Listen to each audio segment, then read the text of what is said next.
We all have our favorite boys, and we all have our reasons for supporting said boys.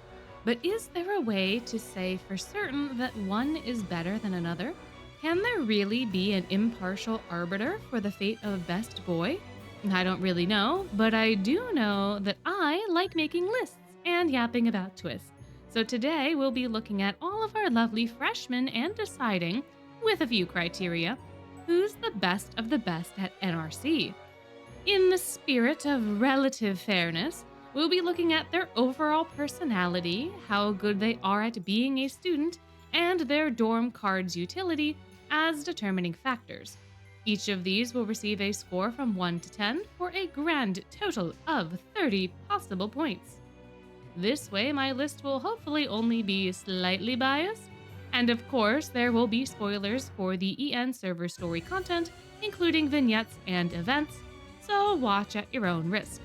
Now then, we'll be starting off our considerations with the lovable fuzzball, Grim. On the personality front, Grim is a narcissistic, gluttonous fuzzball putz that gets us into all sorts of trouble. However, his stubbornness can also be a boon. Grim single-handedly involves the MC in most of the event arcs, for better or for worse, which provides the MC and us as players a delightful time in a variety of places.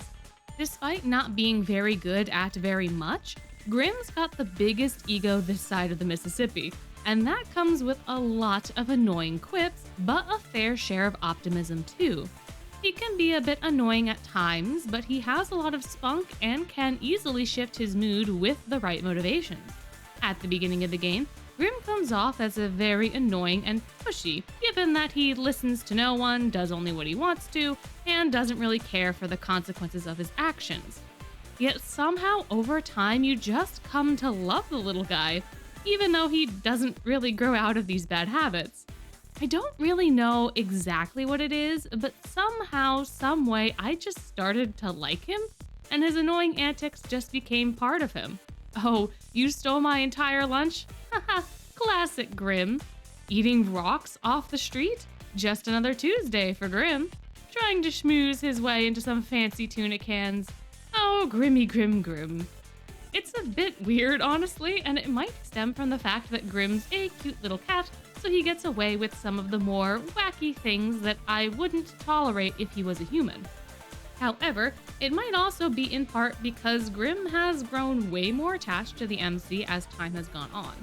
He does look out for us in his own way and does stick up for us from time to time, which I think does offset some of his mischief.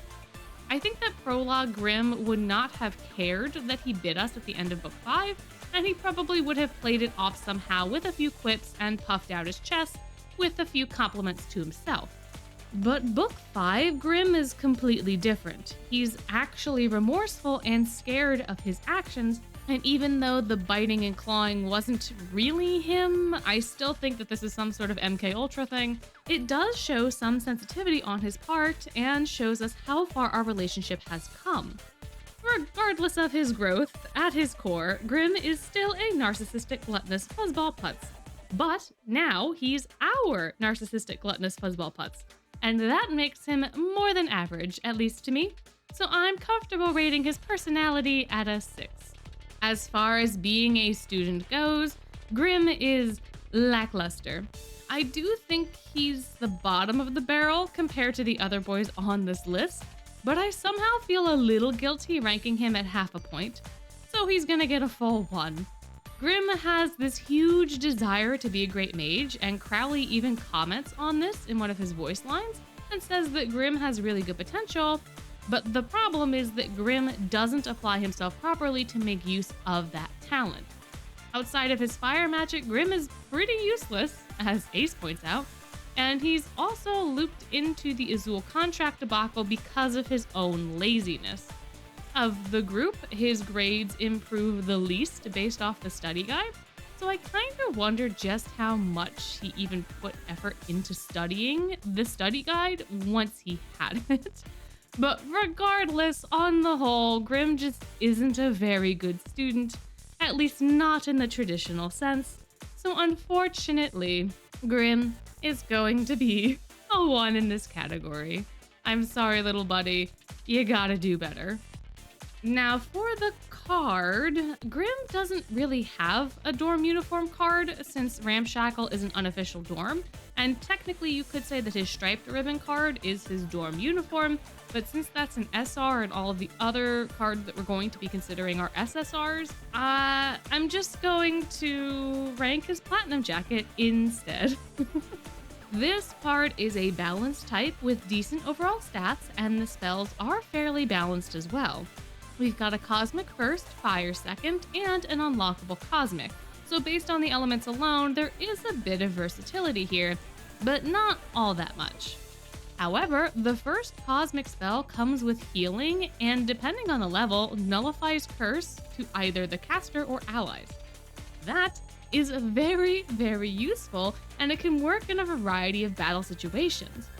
Plus, the unlockable third spell has another buff that nullifies Blind to either the caster or allies, again depending on level, while also boosting cosmic damage of allies post level 5. Given that the duo partner for this card is Malleus, and Malleus's dorm card is Cosmic with critical chance, you could build yourself a heavy-hitting team pretty easily combining these two. To me, this sounds like a very useful card overall, and even though the buffs and debuffs are on the cosmic spells, which are neutral on the elemental table, it doesn't really feel like it's that much of a drawback, considering how you would have to build the team to get the most bang for your buck. I think if you worked towards the card's strengths with the rest of the team, you could conquer many a battle. So for that reason, I'll be giving it an 8. This means that Grimm gets a total of 15 points. Not bad for a start. Next up, we have Ace, and boy, howdy, do I not like him. I don't know what it is, but Ace has consistently been on my bad side since the beginning of the game. Perhaps it's his cocky attitude and quick quips that I just don't vibe with. And from a story perspective, Ace is a fantastic character, and he provides a lot of comic relief when put alongside Deuce and Grimm. However, on his own, Ace is a slacker who only really bothers with things that are fun or schemes that he believes will get him a leg up on something. More often than not, his own lackadaisical attitude is what undoes his plotting, and even if it doesn't, he isn't exactly the stealthiest person. This can lead to some very fun interactions, however, it also paints Ace in a less favorable light. He's got a similar attitude problem as Grimm, but he doesn't have any of the cute fluff to go along with it. Sure, over time he warms up to us, Deuce, and the other freshmen, but Ace is still Ace, and at this point in the story, we haven't really seen him grow very much as a person, at least compared to some of the other freshmen. However, Ace does have situational and social awareness, so there are times where he shines in a more positive light. Ace can be seen smooth talking his way out of things quite well on multiple occasions. In fact, we would never have been able to gain entry to the Atlantica Memorial Museum in Book 3 had Ace not distracted the guard with his platitudes. In Stitch's Tropical Turbulence, he offers us a subtle hint to not eat Lilia's mystery fruit, and he turns his attitude right around when Floyd mentions cooking a wonderful dinner. In Playful Land, he uses his brain to take care of the puppet problem in the finale, which was a brilliant moment. Ace also has a lot of moments where he gives clarity to other characters by speaking frankly. He does this to Riddle in Book 1, which effectively becomes the catalyst for Riddle's overblot. He speaks plainly to the Ghost Bride in her event about relationships. He's a bit frank with Azul in Book 3 about the contracts, has his various moments in the second Fairy Gala, and at the end of the day, Ace is honestly much more complex than my initial impression of him granted him. And considering these factors, I bumped his personality rating up to a 6. Academically, though, Ace is not the best student out there. It's not that he couldn't be, it's that he doesn't try, and he's not at least as egregious as Grimm, but still, it's not great. Ace is entirely motivated to get out of things, and will come up with schemes to do so. However, if he put a little bit of that motivation and effort into actually doing the things he was supposed to do, he'd probably be much better off academically and could still do all of the fun things that he does. I'm not sure that Ace has had a truly strong desire to do much of anything aside from maybe sleight of hand magic, which is something that takes a lot of practice to do effectively, and we can see that he does it very effectively, which means that Ace can do things. In fact, he can do very difficult things very well. He just doesn't care for the academics enough to actually do them. We can see him sneaking out of orientation to look for all the spots his brother recommended he slack off in, which to me feels like this laziness might be inherited a little bit. But this is an example of the lengths that Ace will go to not have to do something that he's supposed to be doing. He's totally okay skipping out on school for Playful Land as well, which would be fine, honestly, because one day out of school is not the highest crime, though Riddle would disagree. But it does become a problem with Ace's overall grades. Part of the problem with Azul study guides was that the market was overfilled, sure, but unless these exams were weighted heavily towards the final grades, there was no way that 1A would be making up for consistent C's and D's. I have to imagine, given the context that this exam particularly was weighted, but even still, Ace having to rely on this singular test to bail him out speaks to his shortcomings. If he was not in Heartslable, I have a feeling he might be in true danger of failing, so for studiousness, Ace is getting a 3. From a card perspective, Ace is decent. His dorm uniform is an attack-type Fire Flora with an unlockable Water spell.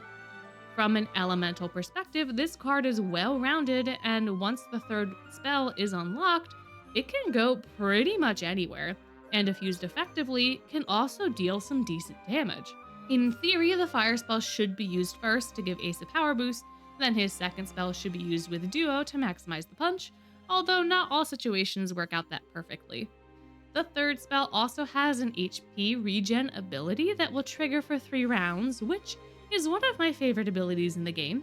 It's very exciting, but it is locked behind that uncapped requirement and reaching spell level 5, so it can be a little tricky to get it. The stats for the card are a little low, but I do think that the damage boosts on the first spell and eventual utility of the third make up for that. Ace's card is not as effective as some of the others in this vein, so I'm going to give it a solid 7. However, I do think this card is the best all-arounder from the tutorial gacha, since it gives you the most utility out of the available cards despite not being as powerful as Riddle or Leona. Anyways, with all of that said, Ace is sitting nicely with 16 points. Go Ace! Next up is Deuce, who I think is a fantastic young lad who has had a lot of growth both on and off the screen. Deuce is the most serious person in the MC's initial friend group, which makes him the anchor of that group through the main story's progression, at least in the sense that he keeps folks on task. He's not doing so because he genuinely wants to, it's a bit more coincidental. However, he is a great counterbalance to the chaos of Ace and Grim, and he's well suited for this task. While Deuce was once the most famous delinquent in Clocktown, he's resolved to change his ways and become an honor student now that he's at NRC. While this attitude shift happened off-screen, it is something that Deuce is open about, and it's the main motivation for all of his other actions. There are times when he slips back into his old ways, but Deuce is usually quick to correct himself, as we can see in his dorm uniform vignette, his star-sending robes vignette, and other moments throughout the main story. He is earnest in a way that feels more innocent and honest than some of the other characters, and I think this makes him way more endearing overall. Sure, Grim and Ace warm up to us eventually, but Deuce has always been, at least in my memory, pretty chill overall. It doesn't take very long for him to open up to us about his past, and I think the fact that he didn't know cooking eggs were unfertilized felt way more like innocence rather than ignorance, particularly with the genuine care he felt towards the perceived sacrifice of the baby chicks. In fact, Deuce's dedication to his family is something that I really admire, and it kind of adds to this overall air that he has. He really loves his mom, even if the two don't always see eye to eye, and a lot of his actions are taken with consideration for his family. In the prologue, Deuce is super concerned about being expelled because it would hurt his mom. During Sam's New Year's sale, he pulls on his shopping experiences with his mom to enhance the shopping experience at the sale. In his Star Sending Robes vignette, we get more detail on his past delinquent days, which also includes his mom and grandma. And I'm sure his birthday cards, none of which I have, also talk about his mom in some way. Even during White Rabbit Fest, we can see that he and his mom aren't entirely on the same page, but they're still getting along, and Deuce is doing his best to make her proud. Deuce really is trying to be the best son that he can to give back a little of what his mom gave him, and it doesn't come off in a codependent way. It really feels like genuine care, and I think that that's a very beautiful thing. On a less serious note, Deuce's reliance on his cauldron is also a very fun time, and while it is designed to be a gag, this gives me the same vibe as Colleen constantly wanting to party to solve every conflict, which is also technically a gag, but boy is it fun. For some reason, the cauldron also seems to lack the true malice of a villain or the intent to actually harm whenever Deuce uses it. It just seems like Deuce is using it as the piece that ends the conflict, but isn't fully aware of the actual consequences of summoning the cauldron, like in Book 5 when he makes a lovely hole in Ramshackle's floor. Anyways, Deuce is one of my favorite freshmen, and his personality is delightful even if he's a bit more serious, so I'm giving him a 9. On the studiousness end, Deuce is not a good student, but it's not for a lack of trying. Since he spent most of his middle school days hanging out with the wrong crowd, he wasn't attending classes regularly, so he didn't get the same background that everyone else has academically.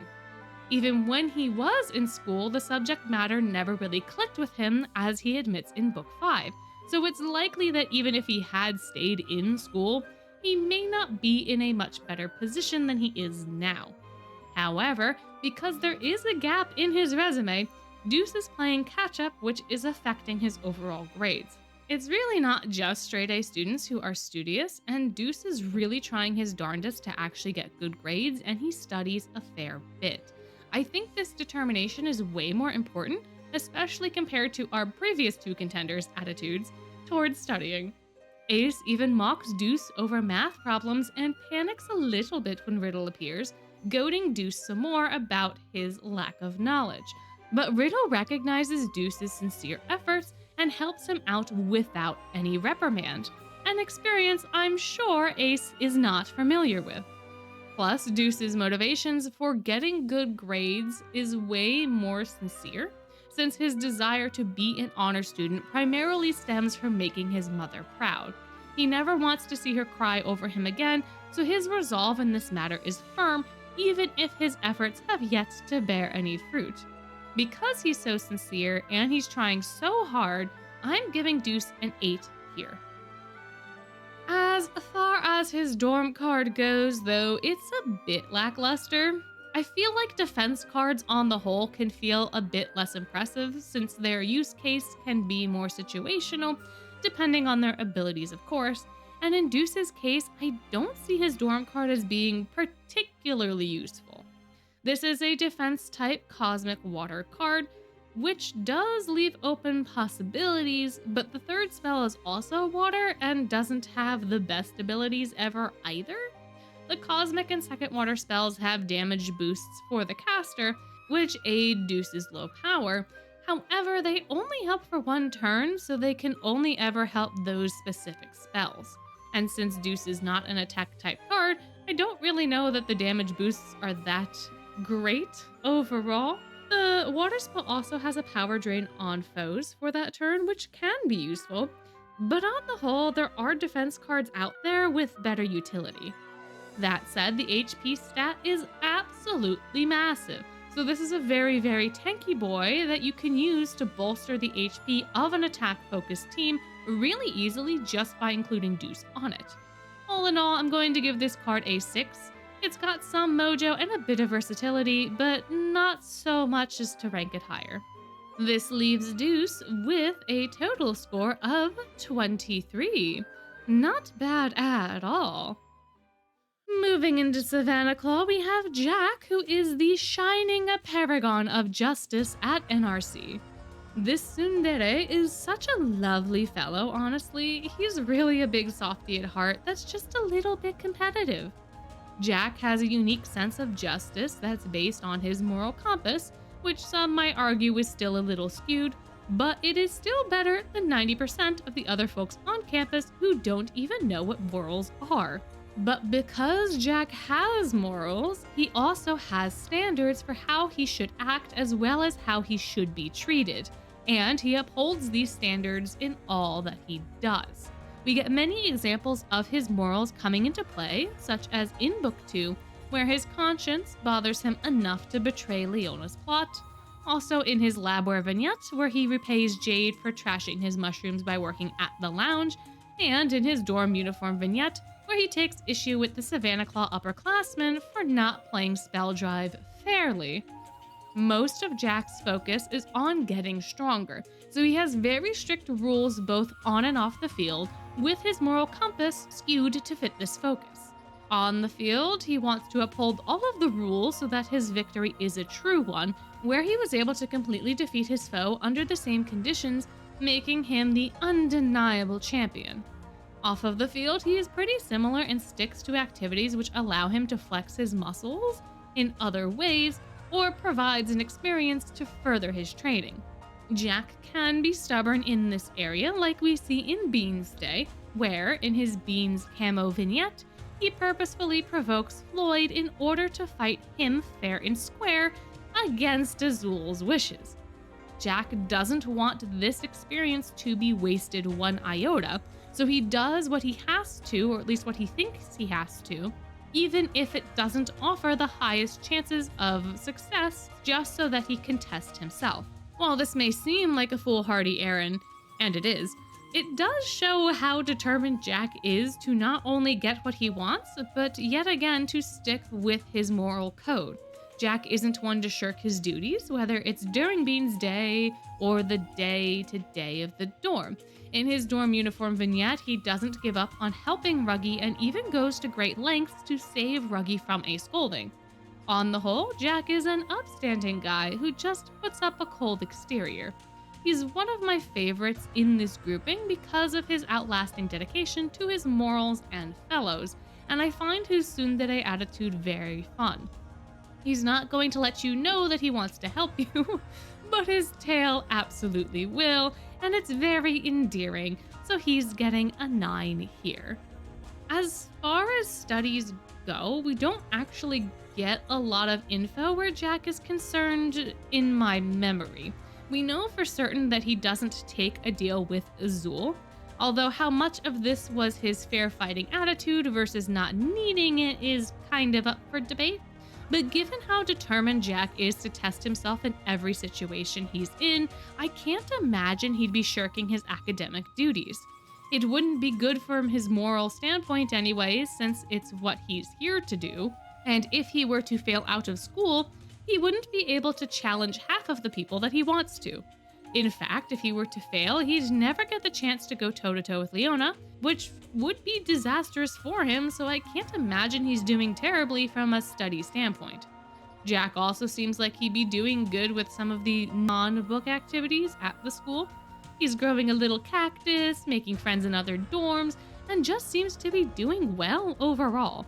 In fact, during his interaction with the other dorms, we can see Jack be really smart. He's able to piece together that Azul is an octopus merman from Leona's nickname. He does a lot of negotiating on our behalf with Azul during the contract composition process, and during that process he asks a lot of good questions. And even afterwards, he's able to guess what Floyd's special magic does when they're fighting. All of that, coupled with his beastman senses, make him a very observant and formidable fellow, who I just can't see having any issues academically, so I'm going to give him an 8 here. Now, Jack's card is an attack type with decent stats, but less spell elemental versatility since it has fire, flora, and an eventual flora spells. Also, the spell abilities aren't that impressive considering the other contenders we've had so far. The first is a power boost to the caster for that turn, and the third is a power drain on your foes for that turn. While these buffs are very powerful, the third spell is somewhat situational and doesn't really offer any further play styles. Jack will be limited to either flora or water use cases, and while I can see his third spell making him super useful in water exams, I just don't feel like he's nearly as strong compared to the other attack type cards in this list, so I'm giving him a 5. Which means in total, Jack is receiving 22 points. Now, Epel here's got enough moxie to build a mountain, and I find him to be a super fun character who poses a lot of good questions. Why should one hide or adjust their accent? What kind of power does beauty and perceived femininity hold? Is there enough milk and meat in the world to help Epel grow an inch or two? Such wonderful questions and thoughts to ponder, and it's nice too that even Epel is pondering them. His character arc was so fun to experience, and while Epel isn't done growing, seeing him finally start to realize some of the points Vil has been making was really cool. That said, this is the personality section, so what is Epel actually like? Well, Epel is a country boy through and through who doesn't mind getting his hands dirty and getting into a scuffle. He's honest overall and will let you know what's on his mind, especially if you tee him off. He's got a competitive streak and never gives up no matter how tall the task, even going so far as to put himself in more danger in order to help out others. There is even a brief moment where Epel tests out wielding his beauty, only to shove the fact that he's a guy into the heckler's face with his fist, which is unnecessary, but on brand. Epel is also rather dedicated to his family and to his hometown, and a lot of his goals revolve around improving the quality of life in Harveston. He wants to revitalize the town and helps the villagers live a more fulfilling life by implementing some specially formulated fertilizers, which I think is a lovely dream. We also get to see that he's a good kid who respects and listens to his elders in the Sledathon event. We also get to see in that event that he's an earnest fellow with a solid head on his shoulders who isn't going to completely forgo decency just to ensure his own goals are achieved. He's not going to use underhanded methods to win the sled race. He's not going to leave Sebek behind in the woods. But boy, oh boy, is he going to use his anger as fuel to jump that gap. His competitive nature can come off as a short fuse, but I don't think that Epel ever truly comes off as unreasonable or irritable. Sure, he gets upset, but he doesn't have a hairline trigger like Riddle does, and more often than not, there is a buildup to his anger. I feel that Epel is as endearing as Deuce, just in a slightly different way, because he has more spice to him than Deuce does. While a certain someone is concerned with being an honor student, Epel revels in being a little naughty, since it gives him a chance to test his strength. He really just wants to be a big, strong boy, and he just so happened to be born into a body that is not cooperating. But he'll reconcile with that eventually. Although not every fight is picked with the intention of dominance, some, like the ones in White Rabbit Fest, are picked to defend the honor of others. Epel's not going to let himself or his friends get walked all over, so you better be ready to deal with the consequences if you mess with him and his crew. It's not an unwavering loyalty, but by golly is it still powerful. I think that because Epel is very honest about his motivations, his character comes off in a much more earnest way, and I appreciate that honesty, so Epel is getting an 8 here. On the academic front, Epel is a real good studier for topics that interest him. His labware vignette shows him using his farming knowledge practically, and even though he's succeeding in this specific venture, Epel will still hit the books to learn more. He's got a dream to help Harveston's agricultural landscape, like I mentioned before, which he's really honing in on during his stay at NRC. I don't think we ever hear about Epel's grades specifically, but I can imagine him doing very well, as a certain someone would likely be on his case otherwise. In fact, when it comes to topics that Epel isn't super fond of, like table etiquette, he's not very studious at all. While manners are not part of the NRC curriculum, they are a part of Ville's, and unfortunately Epel is subject to Ville's will due to proximity. He's got voice lessons, etiquette lessons, beauty lessons, lessons about these lessons, and a whole lot more, all of which Epel does not seem to appreciate in the slightest, and he doesn't really practice them as much as he likely should. Should such things be considered for this category?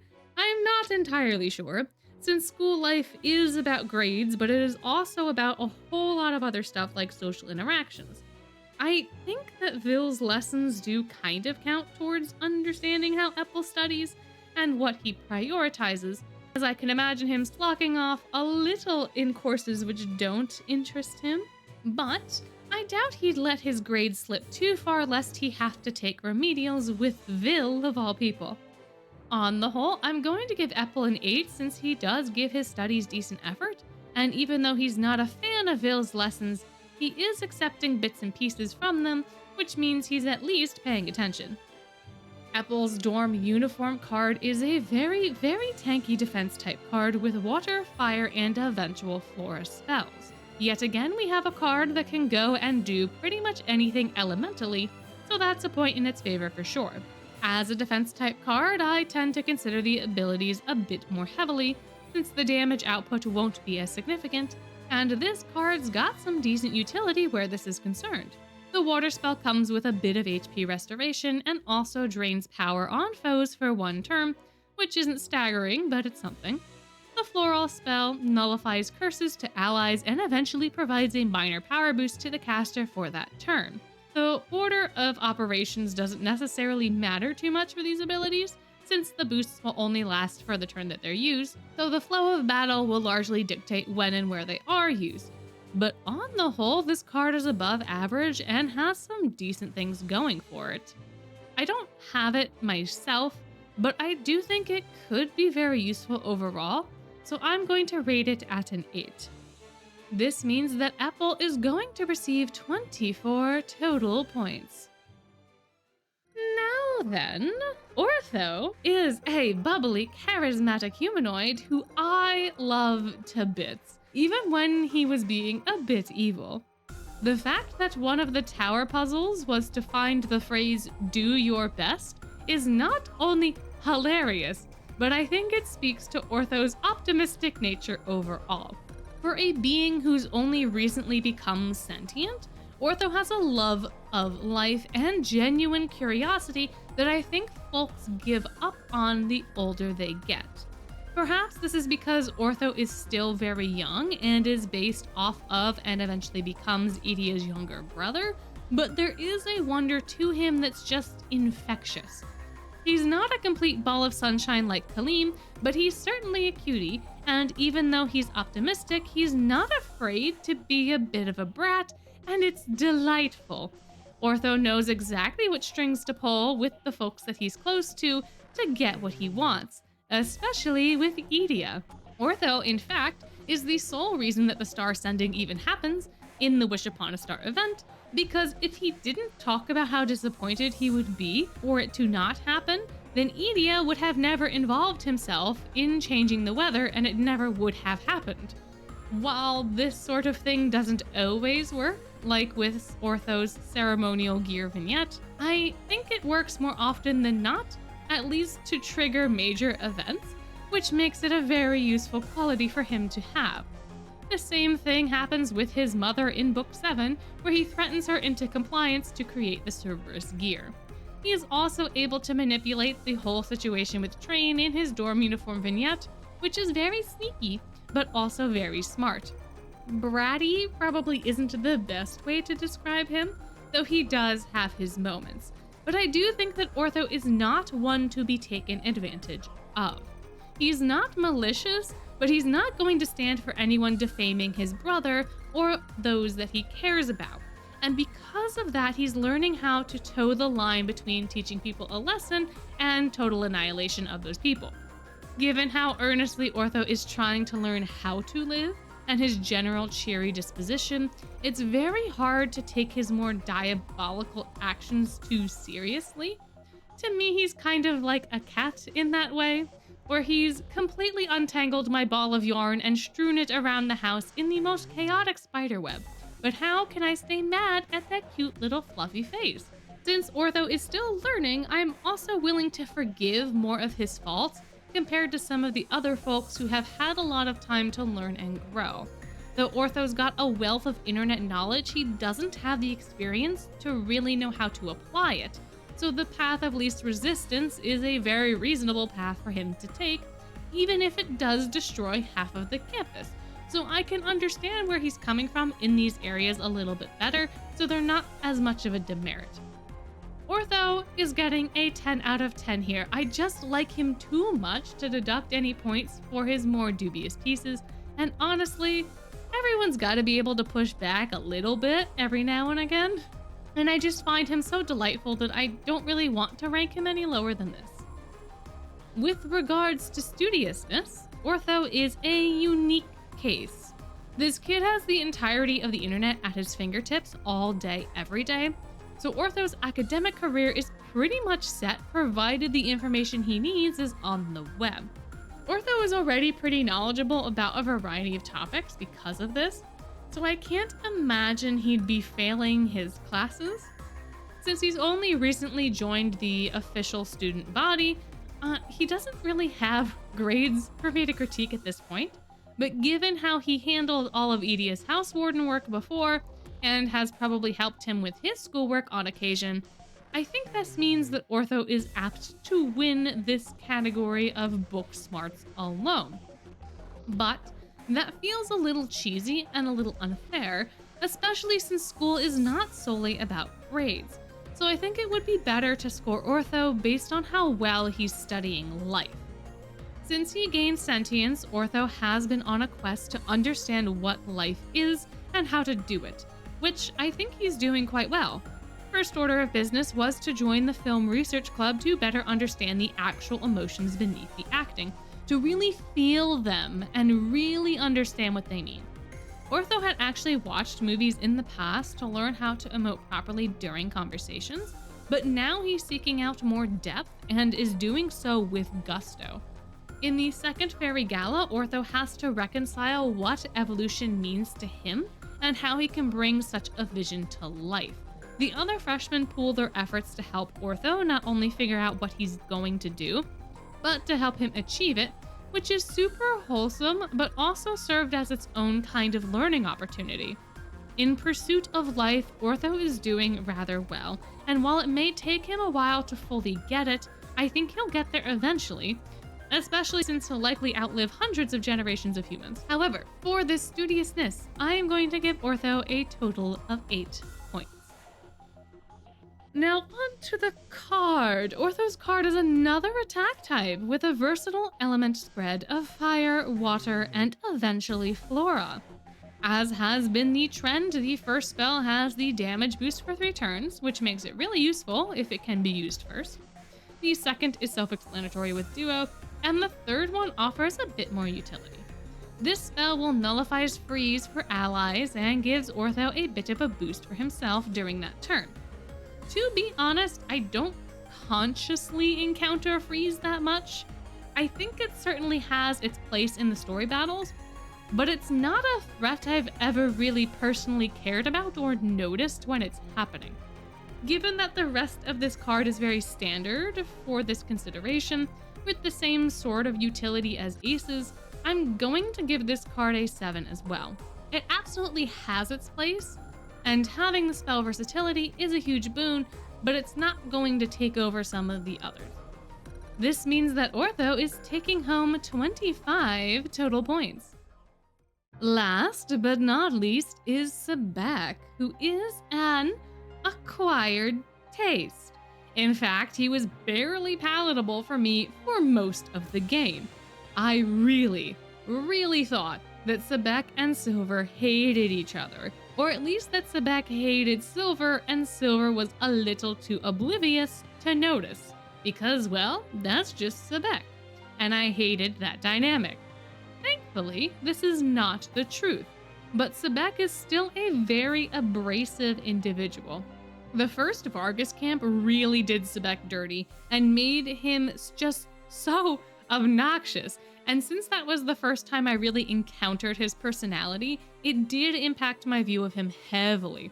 Like, I get that you're a fanboy of Malleus. I get that. And if your personality was just that, I think I could deal better. But the human thing, that really gets annoying real quick. Because it's not quirky like some of the other characters. Like, Floyd's nicknames are quirky, and those do come with a condescending undertone, but they're not terrible, and they're not necessarily targeting a thing that you can't really change. Like, I don't know, man. Baby Seal and Grim make sense. Perhaps I'm a bit too sensitive, but all of the backhanded compliments and the condescension and the refusal to change even when those he respects call him out on this behavior is just so annoying. The cast as a collective have so much patience when it comes to this that it's honestly admirable, and while I understand where Sebek's attitude comes from, I just think that he needs to reconcile with his own mortality, get out more, and move on.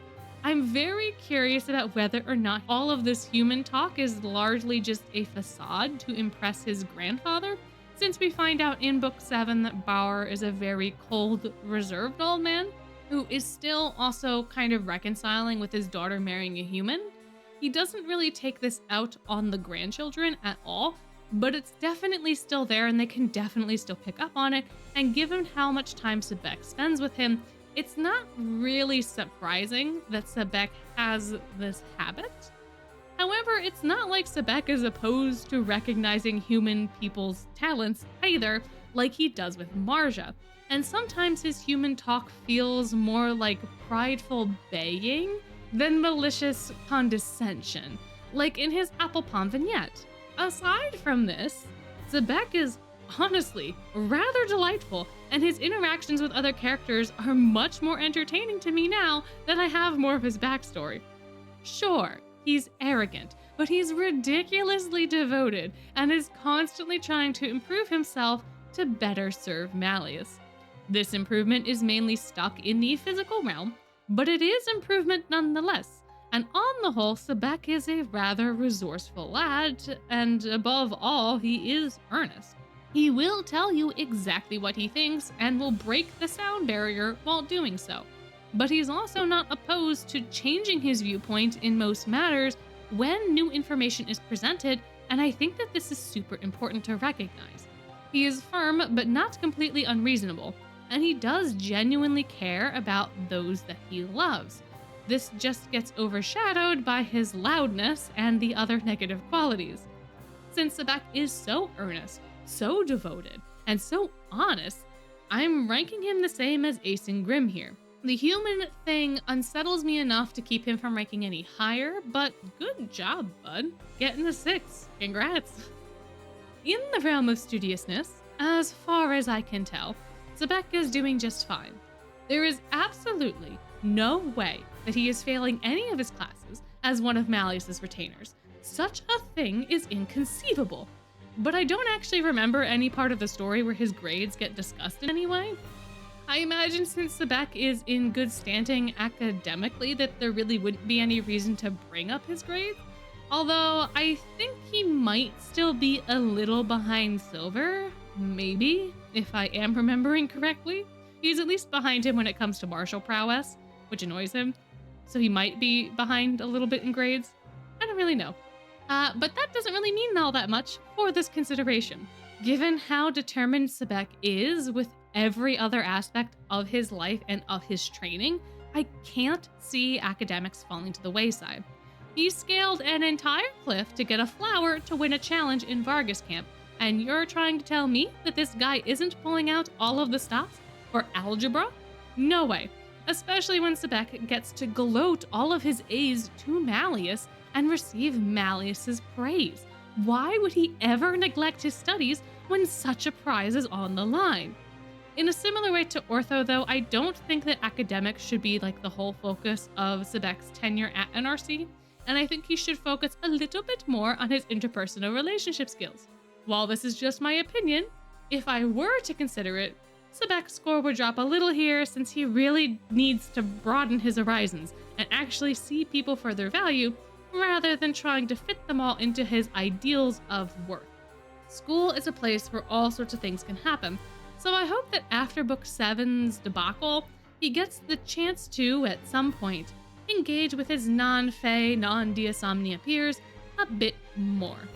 With this little mini rant over, I'm going to give him an 8 since he really is dedicated in pretty much every other area. Now, on the card front, Sebek's dorm uniform is interesting because if you just look at the stats, he's pretty lacking compared to the other attack type cards we've had on this list. With a water, flora, and eventual fire spell, though, this card is still versatile where elements are concerned. In theory, you could use this card in pretty much every situation, like aces, and the abilities are rather comparable as well. You get the 3-turn damage boost on the first spell, and you get the 3-turn HP regen on the unlockable fire. However, this unlockable spell has a slightly more useful buff of nullifying blind to caster instead of another damage boost. Assuming that Sebek isn't frozen, this buff could be extremely useful, particularly in the early stages of Book 7. He's not as heavy a hitter to begin with, but being able to guarantee that he can hit regardless is very nice indeed. Since I like this certainty a bit more, Sebek's card is receiving a 7. Which leaves Sebek with a total of 21 points. Which is a little wild. I didn't think he was going to rank this high. But that means we have all of our calculations made and they are ready to tally. So, in last place with 15 points, we have Grim. In 6th place, we have Ace. In 5th place is Sebek. In 4th, we have Jack. In 3rd, we have Deuce. In 2nd, we have Epel, which leaves 1st place for Ortho. Congratulations, Ortho, on being named the best freshman in all of Twisted Wonderland, or at least at NRC. Who would have thought that the most recent addition to the class roster would be the best of the best? But so it goes sometimes. As always, I am very curious to hear whether or not you agree that Ortho deserves this crown, or if there is another freshman who you think is better suited. Let me know down below, and if you liked this video and want to see more like it, let me know that as well with a like or a comment or maybe even a subscribe. And before you go, I would just like to remind you that you're amazing and I hope you have a wonderful day.